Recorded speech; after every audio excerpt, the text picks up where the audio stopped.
Në Pogradec u inaugurua stacioni i ri i zjarfikësve, pjesë e projektit ndërkombëtar të financuar nga Qeveria e Polonisë dhe zbatuar nga UNDP, që synon forcimin e kapaciteteve të emergjencave në vend. Kryebashkiaku Ilir Xhakolli dhe drejtori i mbrojtjes nga zjarri Arben Cara vlerësuan rëndësinë e këtij investimi për rritjen e sigurisë dhe standardizimin e shërbimit zjarfikës. Ishte një ambient jo shumë komod, kështu që ishte shumë i rëndësishëm ky investim, mbështetje që na dha UNDP dhe qeveria polake, duke filluar me zjarfikse që kemi këtu mbas nesh, edhe me këtë ndërtesë të re, pra nuk është rikonstruksion, po është një godinë e re që do t'i shërbej shumë bashkisë Pogradecit. Stacioni zjarfik që inaugurorim sot përfaqëson një hap cilësor përpara një modernizimi të shërbimit zjarfiks.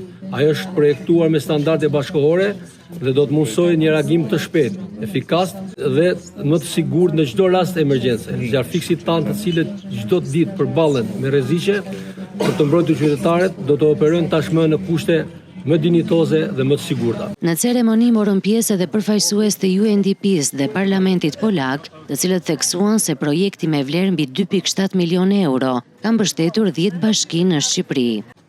Pas fatkeqësisë së tërmetit që ndodhi në Shqipëri në vitin 2019, Qeveria e Republikës së Polonisë u përgjigj pozitivisht apelit të qeverisë shqiptare në konferencën e donatorëve të mbajtur për të qëllim dhe vendosi të caktojë një fond mbështetje në masën 2.7 milion euro për të mbështetur shërbimet e shpëtimit dhe në veçanti shërbimin zjarfikës në Republikën e Shqipërisë.